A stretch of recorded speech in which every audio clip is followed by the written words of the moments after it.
ये गांठ बांध ले साधक कि स्वप्न में भी कभी किसी को अपना न मान ले कि ये मेरा प्रिय है, नहीं तो वही तुम्हारे जीवन का घातक चिंतन वाला बन जाएगा, तुम्हारे चिंतन में बाधा पहुंचा देगा। ये माया पहले झुक के आती है, क्योंकि अगर सीधे युद्ध का चैलेंज दे के आवे तो साधक कभी परास्त ही नहीं हो सकता, क्योंकि वो भगवत पार्षद है। साधक जब मारा गया तो दया में मारा गया। इन शब्दों को बहुत ध्यान से सुनना। ये सत्संग है भगवत प्राप्ति के लिए, चाहे गृहस्थ साधक हो या विरक्त साधक। कभी माया ऐसे चैलेंज करके नहीं आती संतों के पास, साधकों के पास, भक्तों के पास, क्योंकि जानती चैलेंज करने पर इनका स्वामी खड़ा हो जाएगा, और स्वामी साथ खड़े तो वो दासी है माया, सामने टिकेगी नहीं, भाग जाएगी। वो बड़ी चतुरता से आती, प्रवीणता से झुक के आती है और झुका के रौंद के जाती है। ये लिख लो कागज में, चाहे दिमाग में लिख लो। झुक के आती है और झुका के रौंद के रुला के फिर उन संतों का अनुभव निकलता है। स्वप्न में भी कभी किसी को अपना ना माने। यहां जीवन में ये बात लिख लेनी चाहिए। ये अनुभव की बात है। विक्षेप त्रिभुवन में कोई नहीं डाल सकता। विक्षेप वही डाल सकता है जिसको अपना माना है, बस। वो चाहे वस्तु हो, चाहे व्यक्ति हो, चाहे स्थान हो, जिसे अपना मान लोगे वही तुम्हारे भगवत चिंतन में बाधा खड़ी कर सकता है, अन्यथा किसी की ताकत ही नहीं है। और हम अपना कब किसको मानते हैं? जब कोई झुक के रो के आता है तो दया से द्रवित होकर के जे भी उसे स्वीकार करता है तो उसकी दया का दुरुपयोग करके रौंदते रौंदते उसे भगवत विमुख करने की पूरी चेष्टा की जाती है। ये माया है। इसलिए असंगोहम पुरुषः, जिसने ये ब्रह्म सूत्र अपने जीवन में धारण किया, ये हम बहुत चूक की बात बता रहे हैं। दया बिना साधु कसाई, दया करी तो आफत आई। जीवन में ये अनुभव की बात बता रहा हूं। जब कभी चूक हुई है तो दया के कारण हुई है, और जब कभी कोई विघ्न साधना में पड़ता है तो साधु की दया उसे फंसाती है।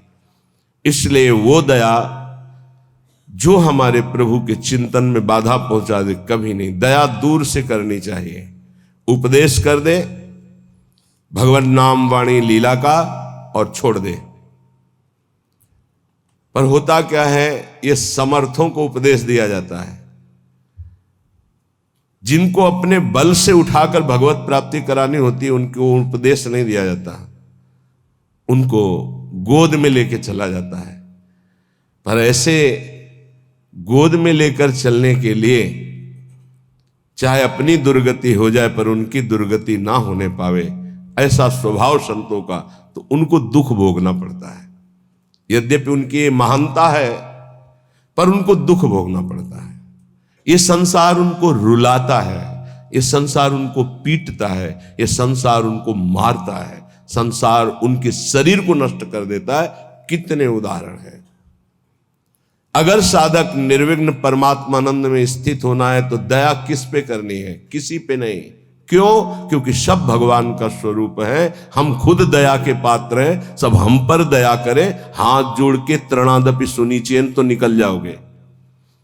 और अगर गुरु बने दया करके परम पद प्राप्ति कराने के लिए, तो उदारता है, ये उसका स्वभाव है। पर रो के यहां से जाना पड़ेगा, पिट के यहां से जाना पड़ेगा, और नाना प्रकार के प्रहार को सह के जाना पड़ेगा। ये बहुत आंतरिक बात कह रहा हूं, अगर समझ पाओ तो समझ लेना, नहीं आगे माया समझा देगी आपको। सिर्फ अपनी बात मनानी, उसकी बात नहीं माननी। सिर्फ अपनी निष्ठा में रहना है, उसकी तरफ झुकना नहीं, तो बात बन जाएगी, अन्यथा नहीं बनेगी। अगर ये रहा कि मुझे अपनी बात बनाने के लिए मुझे इसकी बात माननी, तो ध्यान रखना जीवन भर पछताना पड़ेगा, जीवन भर रोना पड़ेगा, और उसका कल्याण हो कि नहीं फिर संशय हो जाएगा। क्योंकि श्रद्धा शासन से प्रकट होती है, दुलार से नहीं। श्रद्धा कभी किसी की सुरक्षित रखनी है उसकी श्रद्धा बढ़ानी है तो कभी किसी को दुलार ना करे, ये गांठ बांध ले। आप इस भाषा को नहीं समझ पाएंगे, लेकिन इसको मान लोगे तो जीत जाओगे माया पर। संतों के अनुभव सुने जाते हैं, वो किसी राग द्वेष से युक्त नहीं होते, वो परमात्मा साक्षात्कार कराने वाले होते हैं। कभी भी साधक को, संत को, उपदेशक को दया करके, द्रवित होकर, अपने सिद्धांत का त्याग करके उसको सुधारने के लिए कभी ना झुके। अगर अपने सिद्धांत से उसका उद्धार होता है तो ठीक है, अपने सिद्धांत को त्याग दिया तो जीवन भर पश्चाताप रहेगा और सामने वाले का उद्धार नहीं हो सकता। ये खूब सूक्ष्मता से रात रात भर भगवत चिंतन करके उसका अनुभव कि उपासक की ये गलती हो जाती है। अपने लोग किसी भी बात को, किसी भी घटना को घुस करके हुए घुनाक्षर न्याय, जो जैसे घुन गेहूं को ऊपर पूरा सुरक्षित रखता है और एक जगह से छेद करके अंदर जाता है और पूरा का पूरा माल ले लेता है, केवल खोखा रह जाता है, ऐसे उसे घुनाक्षर न्याय कहते हैं। किसी भी घटना, किसी भी शब्द पर घुस जाना और उसके रहस्य को निकाल करके ज्यों का त्यों ऐसा अनुभव करना, ये उपासक बड़े बड़े संतों से गलती हो जाती है। और इसी गलती का नाम साधुता है। इसी गलती का नाम साधुता है कि वो अपनी गति दुर्गति का ध्यान न रख करके पामर जीवों को परम पद प्रदान करने के लिए नीचे उतर जाते हैं। आओ हमारे सर पर पैर रखो और भगवत प्राप्ति करो। हम जैसे हैं वैसे प्रियालाल के हैं। हमारे प्रियालाल में अपार सामर्थ्य है। साधक जब तक भगवत साक्षात्कार न कर ले तब तक तटस्थ भूमिका रखे, कभी किसी को अपना न मान ले, नहीं तो भगवत साक्षात्कार में बाधा पड़ जाएगी। तुम जैसे हो वैसे भगवत साक्षात्कार कर सकते हो। हमारी बात ध्यान रखना। काम है, क्रोध है, लोभ है, चिंता मत करो।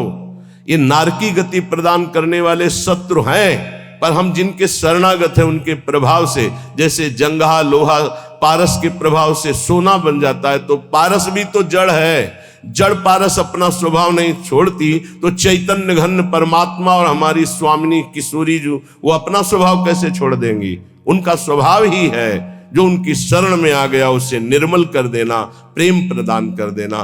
पर अपना कोई एक स्वप्न में भी नहीं होना चाहिए। सपने हो और न देखत कोई ऐसा सहयोगी नहीं है जो मुझे प्रियालाल में लीन करने का सहयोग करे। प्रियालाल से दूरी बनाने वाला मित्र तो मिल जाएगा। जब तुम भगवत मार्ग में चलोगे तो रुददपि पित्र मात्र बंधु पुत्रादिकम अपहायन सम्य नारहत दुखते ही, तुम्हारे माता पिता तुम्हारे विरुद्ध हो जाएंगे। भगवत मार्ग में चलोगे तो कोई बिरला ही होता है जो अनुकूल हो जाए। बहुत कठोर हृदय भगवत मार्ग में चाहिए। ममता से लड़ने के लिए कठोर हृदय चाहिए। समता में स्थित होने के लिए सहृदय चाहिए। दोनों बात होना है। ये हमारे प्रभु के सद्गुण हैं। कुसुम से भी कोमल और वज्र से भी कठोर। अपने शब्द के लिए कठोर, और ये अपनापन जहां प्रभु में समर्पित हुआ तो सहृदय। इसको समेटो अपनेपन को। रुददपि पित्र मात्र, रुददपि, यदि वो रो रहे हैं या ऐसी युक्तियां पेश कर रहे हैं, उपासक को चाहिए इस जाल में न फंसे। महाप्रभु चैतन्य देव, बड़े बड़े आद्य गुरु भगवान शंकराचार्य, बड़े बड़े महापुरुषों के जीवन चरित्रों में दे पाया गया कि केवल वही घर में थे, केवल वही। लेकिन प्रभु के विधान को मानकर मंगल में संन्यास धर्म का अवलंबन लेकर छोड़। सची माता ने तो यह भी कहा था कि बेटा पानी की तो बात जाने दो, अगर हम मरना चाहें तो कोई जहर देने वाला भी नहीं। विष्णु प्रिया तो अभी नवीन बालिका है और मैं वयोवृद्धा हूं, और जानते हो तुम्हारे सिवा कोई है। तो उनका मां श्री कृष्ण मुझे प्रेरित कर रहे हैं, मैं रुक नहीं सकता, आपको अनुमति देना होगा। ऐसे भगवान शंकराचार्य जी ने कहा, मां भगवान शंकर प्रेरणा कर रहे हैं, मुझे सन्यास लेना ही होगा। तो उनका बेटा, मेरा तो कोई नहीं है, ना कोई और पुत्र है, ना तेरे पिता है, कोई नहीं है, और केवल तू ही है। तो उनका, मां, बिना अनुमति के सन्यास लिया नहीं जाता, और आपकी अनुमति अनिवार्य है, तो क्या आप मुझे अनुमति नहीं देंगी? तो बेटा, कैसे दे सकते हो? तो चलो मां गंगा स्नान करने चलते गए। तो वो तो महायोगी थे, मगरमच्छ प्रकट कर दिया।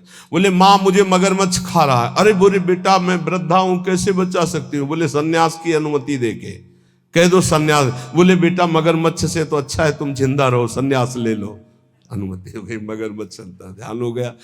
तो उनका बेटा, अंतिम संस्कार करने वाले तो तुम ही हो। तो उनका, मां वचन देता हूं, कहीं भी होऊंगा और सुनूंगा कि मां का शरीर पूरा हो रहा है, तो अंतिम संस्कार मैं करूंगा। आकर के दंड रख करके शिष्य को दे करके भगवान शंकराचार्य ने मां का संस्कार किया।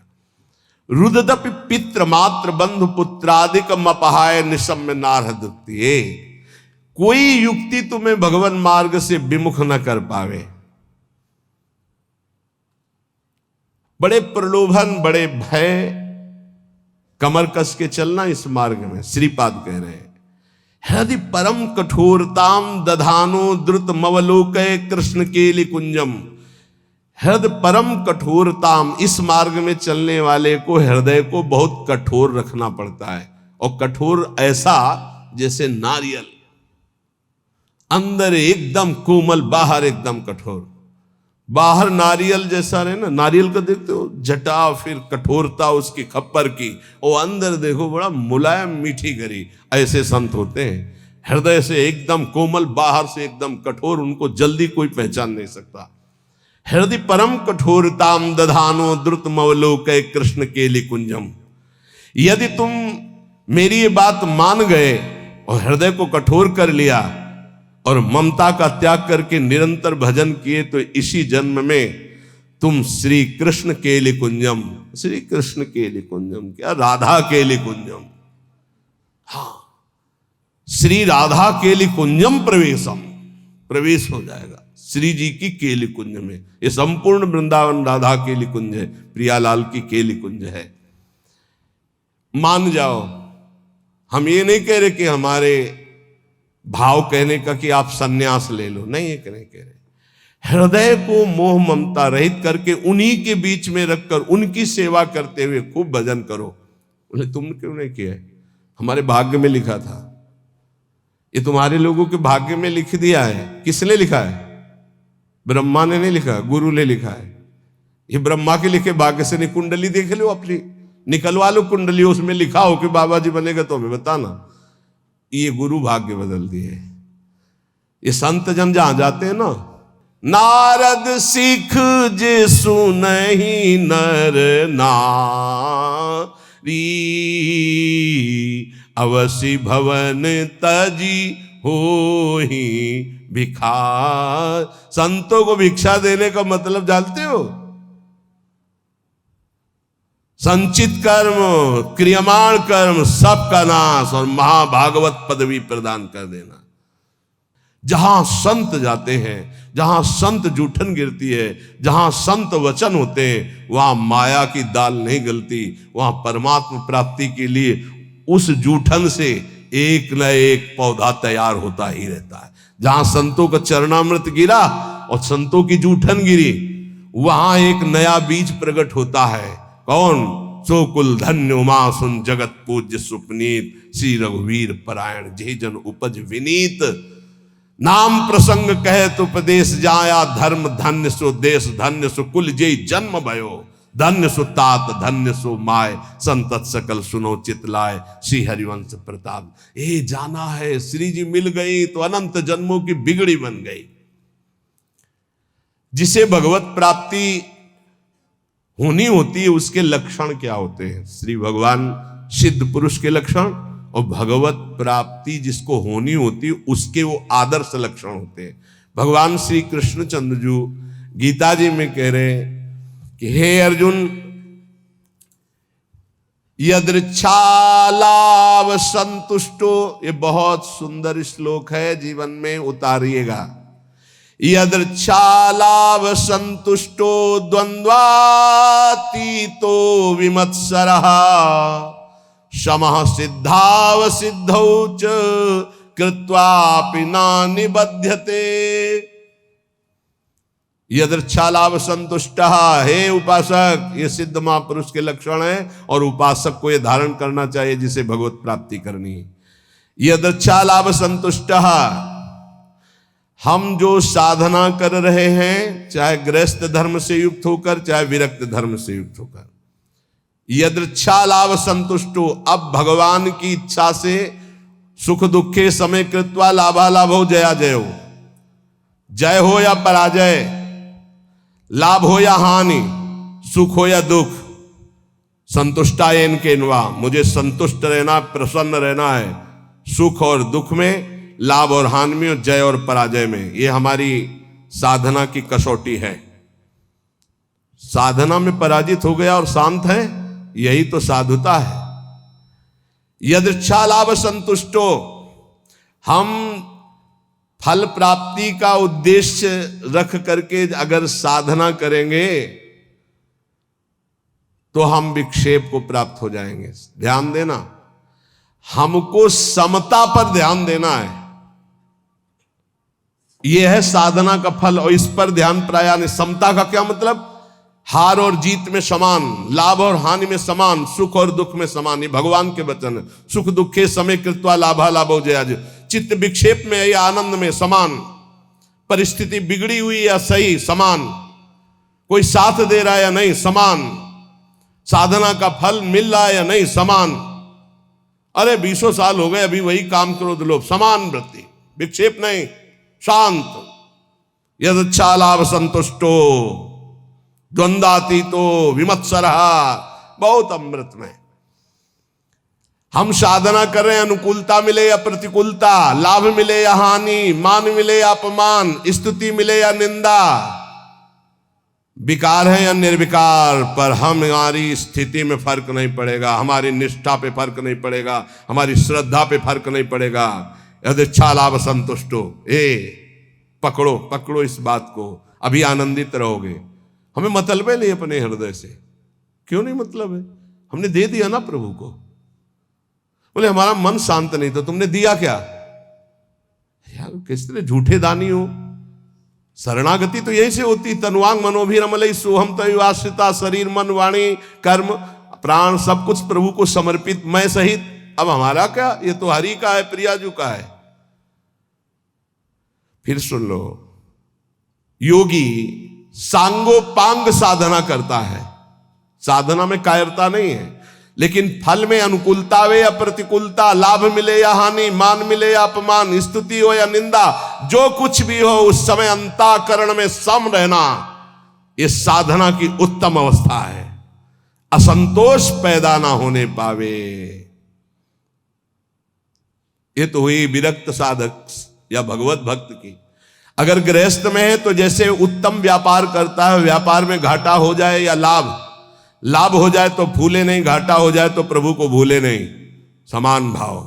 फिर हम प्रयास करेंगे।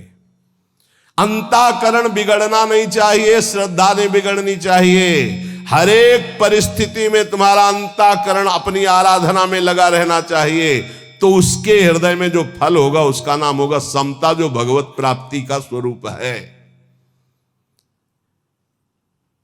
ऐसा नहीं कि लाभ का और हानि का उसे ज्ञान नहीं होता, होता है, पर उसको दुख नहीं होता। किसको? जो भगवद आश्रित भजन करने वाला होता है। लाभ होने पर अभिमान नहीं होगा, हानि होने पर दुख नहीं होगी, जय होने पर फूलेगा नहीं, पराजय होने पर निराश नहीं होगा।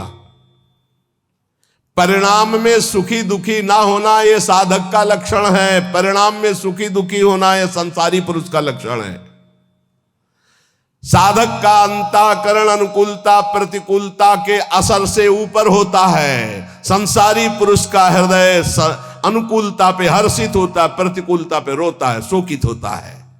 तुम संसारी पुरुष नहीं हो, घबराना नहीं, क्योंकि तुम साधक हो, भगवान के शरणागत हो, अंतःकरण में तुम्हारे ऊपर कोई प्रभाव नहीं पड़ना चाहिए अनुकूलता या प्रतिकूलता का।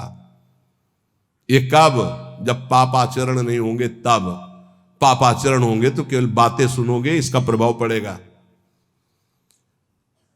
यदृच्छा लाभ संतुष्टा, जैसे प्रभु तुम्हें रख रहे, जोई जोई प्यारो करे सोई मोई भावे। देख लो, प्यारे हराना चाहते तो हम जीतना क्यों चाहें? हम राजी है। प्यारे दुख में रखना चाहते तो हम सुखी क्यों होना चाहें? हमें दुख वो सुख से भी बढ़कर है जो हमारे प्यारे हैं। बने तो रघुबरते बने, और बिगड़े तो भरपूर। हम उस बिगड़ने पर भी सुखी हैं क्योंकि प्रभु के विधान से हो रहा, मैंने थोड़ी सोचा है। यदिच्छा लाभ संतुष्टा, पहला बैठा लो, किसी भी स्थिति में विचलित नहीं होना,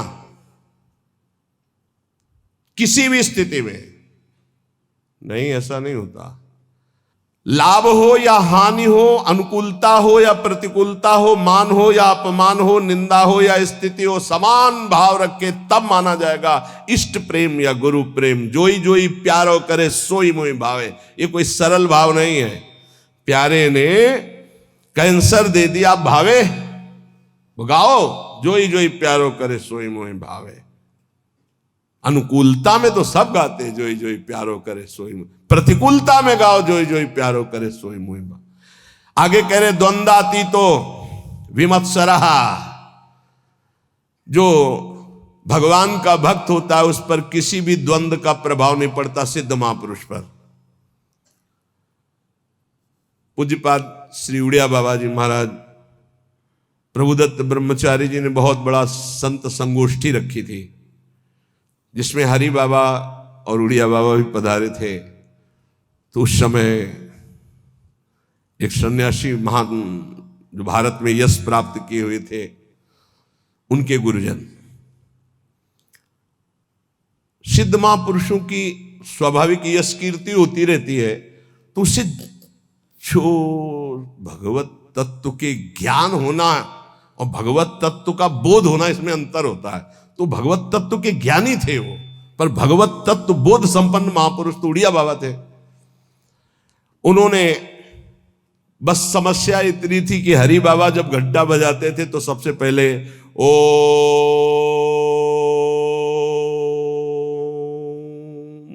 नाद करवाते। तो इसका विरोध हुआ कि ये केवल अमुक ही बोल सकते हैं, हर वर्ण के नहीं बोल सकते हैं। उड़िया बाबा से कहा गया कि आप वहां बैठे हैं, आप इसका विरोध क्यों नहीं करते? उड़िया बाबा ने कहा हरि स्वयं हरि हैं, हरि बाबा स्वयं हरि हैं, वो जो कुछ करते हैं सब परम धर्म है, हम उनका विरोध नहीं कर सकते। इसी बात को लेकर के बाबा की बहुत निंदा की भरी सभा में बाबा बैठे थे, पद्मासन लगाए। बाबा के बड़े बड़े व्याकरणाचार्य, बड़े बड़े ब्रह्मबोध संपन्न महापुरुष संग में रहते थे उड़िया बाबा के। वो खड़े हो गए बड़े ज्ञानी जन और कहा कि बाबा की तरफ देख के, बाबा सबको बैठा लिया और बैठे रहे आधा घंटे। खूब वो माइक मिल गया था तो खूब फराटेदार श्लोक और बार बार उड़िया बाबा का नाम ले लेकर उड़िया बाबा की निंदा, और कोई निंदा के चांस नहीं थे इसी व्यवहार को। सन्यासी होकर के ऐसा विरोध नहीं करते, ऐसा ऐसा ऐसा। बाबा जब संपन्न हो गई निंदा तो उठे और अपनी कुटिया में आ गए। सब शिष्य जन जो और मित्र जन जितने थे सब, बाबा आपने रोक क्यों दिया उनके, तो हम मुख बंद कर देते, ऐसी नहीं। बोले देखो यही सत्संग सुना तुमने, यही आज तक हमारे संग का फल रहा कि तुम उनका मुख बंद कर। देखो वो जो निंदा कर रहे हैं सही कर रहे हैं, शरीर धर्म को लेकर के अगर निंदा कर रहे हैं तो बहुत सही बोल रहे हैं, और आत्म स्वरूप को लेकर कह रहे हैं तो जो वो आत्मा है वही आत्मा है, अभेद है, वो अपने आप की अपनी निंदा कर रहे हैं। तो हमें क्या परेशानी है, क्योंकि आत्म तत्व तो एक है। और शरीर की निंदा तो शास्त्र करते हैं, हम करते हैं, वो भी कर रहे हैं, क्या परेशानी है? कोई समस्या, कोई क्षोभ नहीं निंदा का। द्वंद्वातीत तो ये तो सिद्ध पुरुष के लक्षण होते, साधक को ऐसा ही होना चाहिए। अगर हमारी कोई निंदा करता है तो हमको बिल्कुल ऐसे रहना है जैसे कोई हमारी प्रशंसा करे तो हम कैसे रहते हैं। प्रशंसा में हम तटस्थ रहते, हृदय में हर्ष नहीं होने देते, तो निंदा में हमें तटस्थ रहना, हृदय में शोक नहीं होने देना। ये द्वंद्व है, निंदा और स्तुति। ऐसे ही मान अपमान में, ऐसे ही अनुकूलता प्रतिकूलता में, ऐसे ही सुख दुख आदि में, तो ऐसे ही जन्म मृत्यु में आप द्वंद्वातीत अवस्था को प्राप्त हो जाएंगे। ना आपको मृत्यु का भय होगा, ना जन्म का भय होगा, क्योंकि आप जीवन मुक्त हो जाएंगे। भक्त द्वंद्वातीत होता है। और विमत्सरा, ये बहुत बड़ा दोष है, ये दोष बहुत बड़ा है। इसे कहते हैं ईर्ष्या। मत्सरति, मेरे से आगे निकला। ईर्ष्या बहुत बहुत बुरी है। ये बहुत बड़ी जगह से होती है। छोटे मोटे को तो समझे में नहीं आती कि मेरे अंदर ईर्ष्या है, बड़े बड़े में ईर्ष्या होती है। जब अपने से अधिक किसी की प्रशंसा या सुख देखकर जलन जो होती है, उसे कैसे मत्सरता, ईर्ष्या। अगर ईर्ष्या का किंचित मात्र भाव है तो चाहे जितना इष्ट कृपा करे, गुरु कृपा करे, वो जलेगा, कुछ उस पर फर्क नहीं पड़ेगा। बहुत विचित्र है ये ईर्ष्या। विमत्सरा, मत्सरता रहित होना चाहिए साधक को। सिद्ध पुरुष में ईर्ष्या नहीं होती। ईर्ष्या इतना दोष सूक्ष्म है। कंचन तजना सहज है, सहज तिया का नेव, मान बड़ाई ईर्ष्या दुर्लभ तजनाए। दुर्लभ है जो कंचन कामनी पर विजय प्राप्त किए हुए, वो भी ईर्ष्या पर। बहुत विचित्र है, बहुत विचित्र। किसी की भी बड़ाई सुनकर उनकी निंदा करना शुरू कर देना, ये ईर्ष्या करवाती है। हाँ सब ठीक है भैया, ऐसे से निंदा कर देना, हृदय में उनके प्रति जलन होना। थोड़ी भी ईर्ष्या यदि हृदय में है तो भगवत प्राप्ति या भगवत प्रेम नहीं होने देगी। इसको मिटा दो। जिसके प्रति ईर्ष्या, उसके चरण वंदना करो, उसको हाथ जोड़ो, उसको और प्यार करो, जिससे ईर्ष्या तुम्हारे हृदय में उसके प्रति ना होने पावे। ये अपनी कोशिश से होगा, दूसरे की कृपा से नहीं। आप ये मत समझे इसमें। ये ईर्ष्या सबसे बड़ा सूक्ष्म दोष है, और ये बड़े बड़े साधकों और संतों में भी जागृत हो जाए यदि सावधान न रहे तो। ये बहुत बड़ा दोष। इसीलिए लिखा कंचन तजना सहज है, सहज तिया का ने, मान बड़ाई ईर्ष्या दुर्लभ तजनाए। ईर्ष्या से बहुत बड़ी हानि हो जाती है, बहुत बड़ा अपराध बन जाता है। इसमें निंदा आदि दोष, बहुत गलती हो जाती है, बहुत बड़ी गलती हो। इष्ट छूट जाएंगे, गुरु छूट जाएंगे, ईर्ष्या नहीं छूटेगी। मतलब बहुत ही ये सूक्ष्म विषय ईर्ष्या। मत्सरत, मेरे से आगे निकला जा रहा है। ये ईर्ष्या बहुत मत्सर। विमत्सरहा, भक्त विमत्सर होता है। चाहे जितना आपस में प्रेम हो, ईर्ष्या जागृत हो जाए तो एकता, मित्रता, भाव, श्रद्धा सब नष्ट कर देगी। चाहे जितना प्रेम, ईर्ष्या जागृत हो जाए तो बहुत दूरी बना देती ईर्ष्या। वैर और भिन्नता ये पैदा करना इसका काम है। भिन्नता, दूरी बना देना और दुश्मनी पैदा कर देना, ये ईर्ष्या का काम है। साधक इस दोष से बचे। बड़ा भयानक दोष है ईर्ष्या। ये बहुत जल्दी हो जाता है। छोटों में तो कम होता है, बड़ों में ज्यादा होता है। छोटों में छोटे स्तर से होता है, एक दो व्यक्ति। ईर्ष्या बड़ों में बहुत जोर की होती है। सुना है हमने, शब्द सुने हैं, तो उससे लगा कि ये ईर्ष्या बहुत जोर की होती। किसी की भी बड़ाई हो, फौरन निंदा। ये हमने सुना है, फौरन निंदा शुरू। हाँ ये तो ठीक है, पर लगा के उड़ गए, निंदा शुरू कर दी। ईर्ष्या बहुत विचित्र है। अपने में गुणाभिमान और दूसरे में दोष दर्शन, ये ईर्ष्या करा देती है। और सारी तपस्या भजन सब खो देता है ईर्ष्यालु। कुछ नहीं रह जाता ईर्ष्यालु के हृदय में। इसलिए भगवान कह रहे हैं विमत्सरा। सिद्ध पुरुष में तो होती नहीं है, और साधक में इसे मिटानी होती। स्वयं से मिटेगी, ये बात ध्यान रखना। लाख उपाय करके देख लिया, नहीं गई। स्वयं से मिटना है। स्वयं जब तक नहीं मिटाना चाहोगे, ईर्ष्या नहीं मिटेगी। ईर्ष्या जिधर झुक जाए उधर द्वेष पैदा कर दे, लड़ाई झगड़ा पैदा कर दे और नाश शुरू कर देती ईर्ष्या। बहुत बहुत विचित्र, बहुत गुरु की बढ़ोतरी देखकर शिष्य को ईर्ष्या हो सकती है। ईर्ष्या शिष्य को हो सकती, सूली पे चढ़वा दिया, जहर खवा दिया, मारने का संयोग बना दिया। बहुत से ऐसे उदाहरण पाए गए। ईर्ष्या, भला सदगुरु परब्रह्म उनकी महिमा को देखकर ईर्ष्या कैसे हो सकती है? हो जाती है। जब अपने में गुणाभिमान होता है तब ईर्ष्या हो जाती है। यहां तक शिष्य की महिमा को देखकर गुरु के हृदय में ईर्ष्या पैदा हो गई। ऐसा भी, जबकि शिष्य तो अपना पुत्र, अगर उसकी महिमा बढ़ती है तो गर्व का विषय होता है कि हमारा ही तो बेटा है, हमारा ही तो वैभव है ये। पर ऐसा नहीं, जहर खिलाने की चेष्टा की गई शिष्य को। वो चरित्र में, रामानुजाचार्य जी के चरित्र में पढ़ के देख लीजिए, ईर्ष्या बड़े स्तर में प्रकट हो जाती है। अगर ब्रह्म बोध नहीं, भगवत प्रेम की प्राप्ति नहीं, तो ये प्रकट हो जाएगा, ईर्ष्या प्रकट हो जाएगी। सदगुरुदेव भगवान के वचन, किसी भी क्रिया की प्रतिक्रिया ईर्ष्या से हो सकती है। किसी भी क्रिया की प्रतिक्रिया, ये गुरुजनों के प्रति भी हो सकती है, शिष्य के प्रति भी हो सकती है, मित्र के प्रति भी हो सकती है, बहन बहन में हो सकती है, भाई भाई में हो सकता है, पिता पुत्र में, कहीं भी ये ईर्ष्या हो सकती है। और ये सर्वनाश के सिवा इसका कोई परिणाम नहीं होता। केवल नाश और पतन के सिवा इसको कोई परिणाम नहीं होता। ये शब्द याद कर, ईर्ष्या का केवल, किसी और का नहीं, अपना। ईर्ष्या केवल नाश और पतन के सिवा और कुछ नहीं देती है।